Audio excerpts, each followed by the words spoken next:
Hello बच्चों, आज हम 10वीं कक्षा की जो पुस्तक है क्षितिज भाग 2 उसका जो प्रथम पाठ है सूरदास, उसके प्रश्न उत्तर हल करेंगे। तो हमारा उद्धव को भाग्यवान कहने में क्या व्यंग निहित है, अथवा इस प्रश्न को दूसरे तरीके से भी दे सकते हैं। गोपियों ने उद्धव को भाग्यशाली क्यों कहा है, क्या वे वास्तव में भाग्यशाली हैं?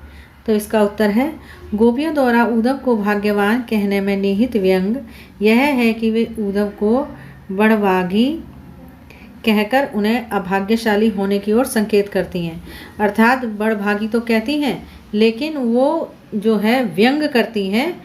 व्यंग उनका ये होता है कि वो हैं तो अभाग्यशाली, लेकिन वो उनको बड़भागी कहते हैं कि वो भाग्यशाली हैं।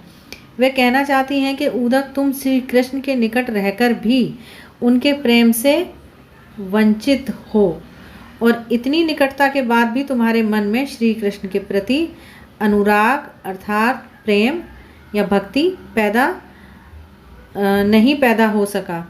ऐसा तो तुम जैसे भाग्यवान के ही लिए हो सकता है जो इतना निष्ठुर और पाषाण हृदय होगा। अर्थात गोपियाँ कहना चाहती हैं कि उद्धव, तुम जैसा अभागा शायद ही कोई दूसरा हो। यहाँ पाषाण हृदय से तात्पर्य है जिसका हृदय पत्थर का हो। अब देखते हैं अगला प्रश्न। अगला प्रश्न है, उद्धव के व्यवहार की तुलना किस किस से की गई है? तो उत्तर है, उद्धव के व्यवहार की पहली तुलना ऐसे कमल पत्र से की गई है जो पानी में रहते हुए भी पानी से गीला नहीं होता। उद्धव की दूसरी तुलना तेल से युक्त ऐसे घड़े से की गई है जो जल में डुबोने पर भी पानी से नहीं भीगता। ये है हमारे दूसरे प्रश्न का उत्तर। अब देखते हैं हम तीसरा प्रश्न। गोपियों ने किन किन उदाहरणों के माध्यम से उद्धव को उल्हाने दिए का मतलब शिकायत की। गोपियों ने निम्नलिखित उदाहरणों के माध्यम से उद्धव को उल्हाने दिए। पहला है, उद्धव, तुमने प्रीति नदी में कभी पैर नहीं डुबोया। प्रीति नदी का मतलब है प्रेम की नदी में पैर नहीं डुबोया। तुम कृष्ण के समीप रहकर भी उनके प्रेम से वंचित रहे, अर्थात तुम्हें उनका प्रेम नहीं मिल पाया। योग संदेश हम जैसों के लिए कड़वी ककड़ी के समान है, यानी कि योग संदेश जो है वो हमारे समझ के बाहर है। हम तुम्हारी तरह नहीं हैं जिन पर कृष्ण के प्रेम का असर ना हो। गोपियाँ कहती हैं, हम तो बहुत भोली भाली हैं और हम तुम्हारी तरह पाषाण हृदय की नहीं हैं कि जिससे हम पर श्री कृष्ण के प्रेम का असर ना हो। उद्धव पहले के लोग ही अच्छे थे जो दूसरों की भलाई के लिए भागते फिरते थे। ये था हमारा तीसरे प्रश्न का उत्तर। अब देखिए अगला प्रश्न, क्वेश्चन नंबर 4। उद्धव द्वारा दिए गए योग संदेश ने गोपियों की विरहाग्नि में घी का काम कैसे किया? विरहाग्नि से मतलब है जो कृष्ण अगर उन्हें गोपियों को छोड़कर चले जाते हैं वृंदावन में, तो जो गोपियां हैं वो उनकी याद में, विरह में, बिछड़ने की याद में जो दुखी हो रही हैं, उसमें जो उद्धव ने जो उनको संदेश दिए उसमें घी का काम कैसे किया। गोपियाँ श्री कृष्ण के चले जाने पर उनसे अपने प्रेम की भावना को प्रकट ना कर पाने के कारण विरह की अग्नि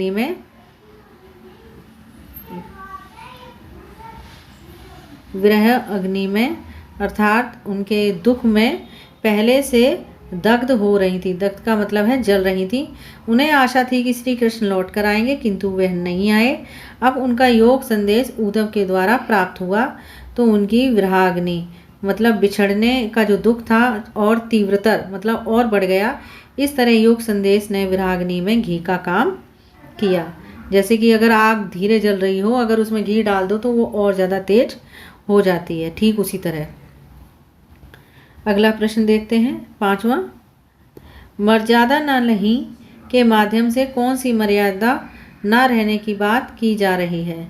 गोपियाँ श्री कृष्ण से प्रेम करती हैं, वे श्री कृष्ण से भी अपने प्रेम के बदले प्रेम का प्रतिदान चाहती हैं, अर्थात प्रेम के बदले प्रेम चाहती हैं। प्रेम चाहती हैं। प्रेम के बदले प्रेम का आदान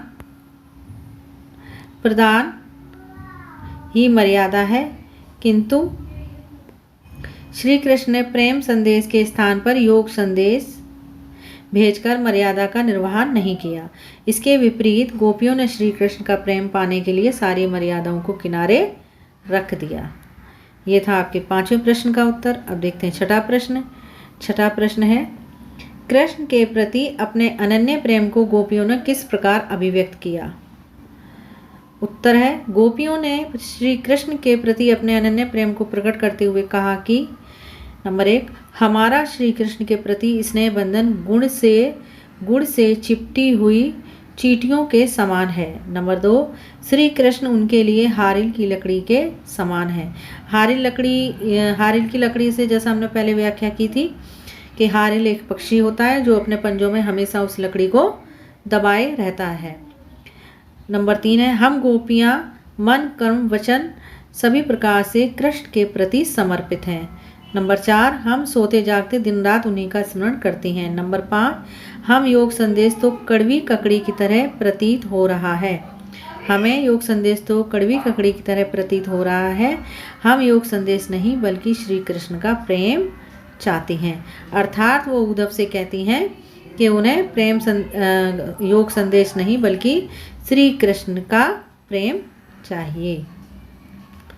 प्रश्न 7, गोपियों ने उद्धव से योग की शिक्षा कैसे लोगों को देने की बात कही है? उत्तर, गोपियों ने उद्धव से योग की शिक्षा ऐसे लोगों को देने के लिए कही है जिनका मन चक्र के समान अस्थिर अर्थात इधर उधर भटकता रहता है तथा एक जगह न टिककर इधर उधर भटकता रहता है।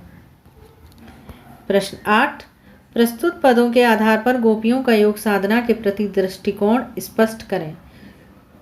उत्तर है, प्रस्तुत पदों के आधार पर गोपियों का दृष्टिकोण स्पष्ट है कि प्रेमासक्त और स्नेह बंधन में बंधे हुए हृदय पर अन्य किसी उपदेश का कोई प्रभाव नहीं पड़ता।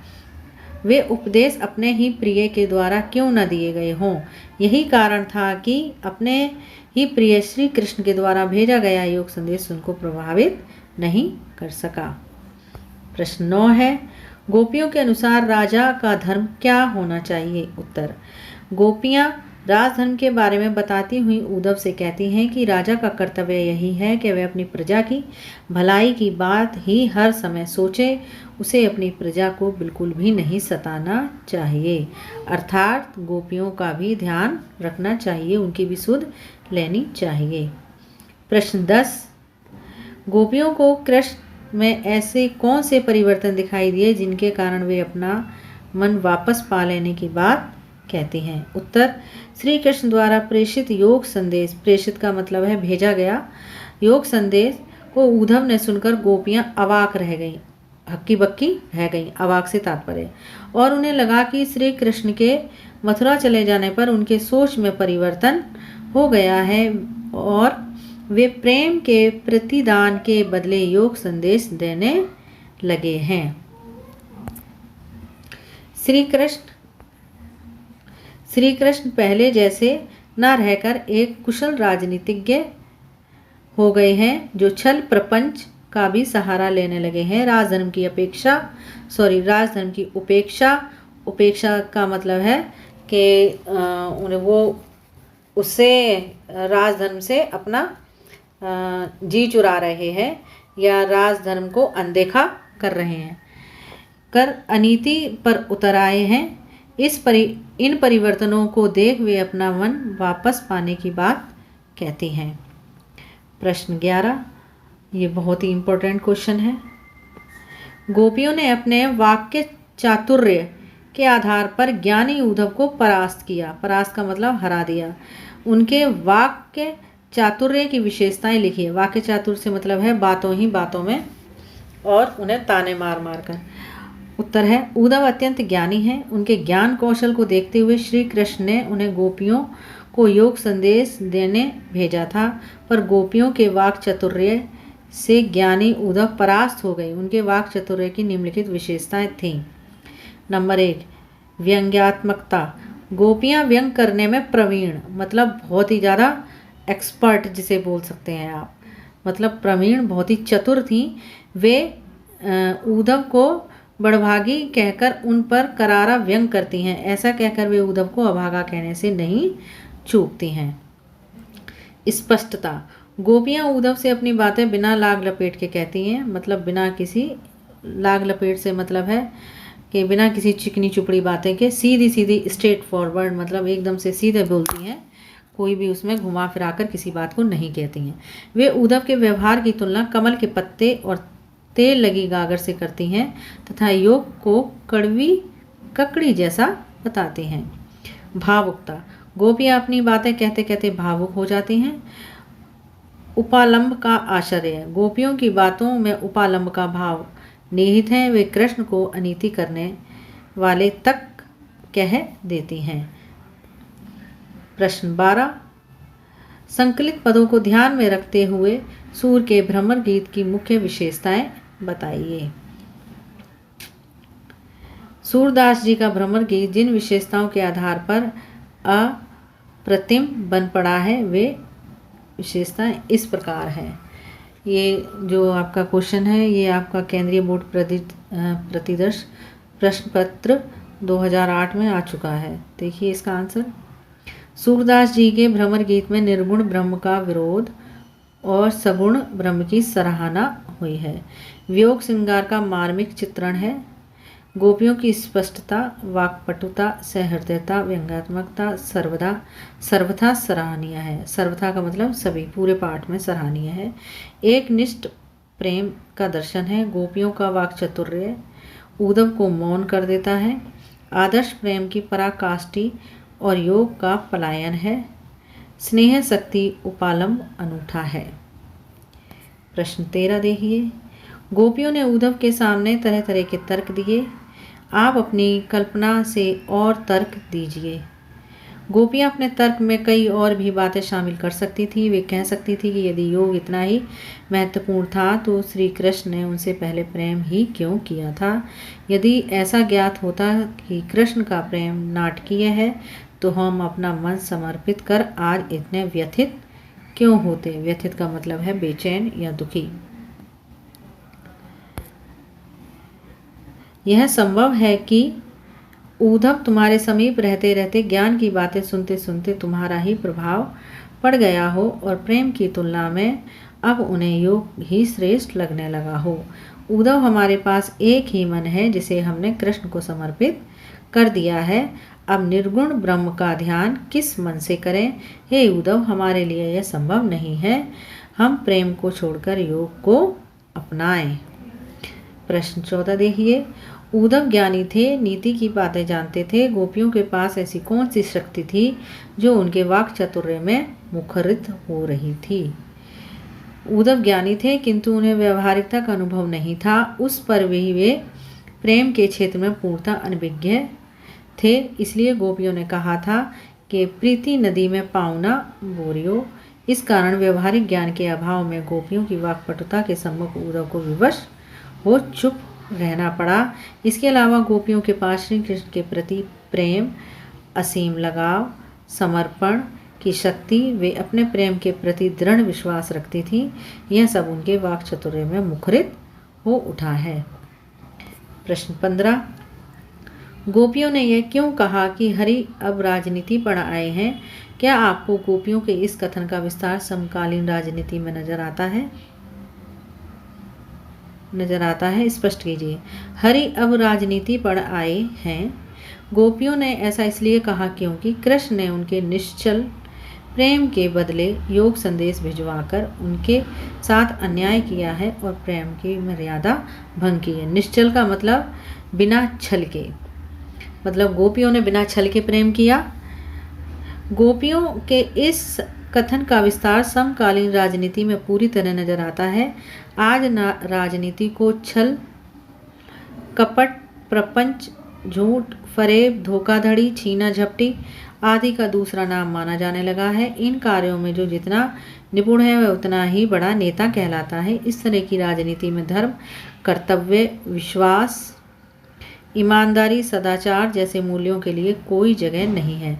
जिस तरह गोपियों को कृष्ण को राजधर्म की याद दिलानी पड़ी, उसी तरह आज के नेता भी अपना राजधर्म पूर्णतः विस्मृत कर चुके हैं। विस्मृत का तात्पर्य है भूल चुके हैं। तो ये थे हमारे पाठ सूरदास के प्रश्न उत्तर।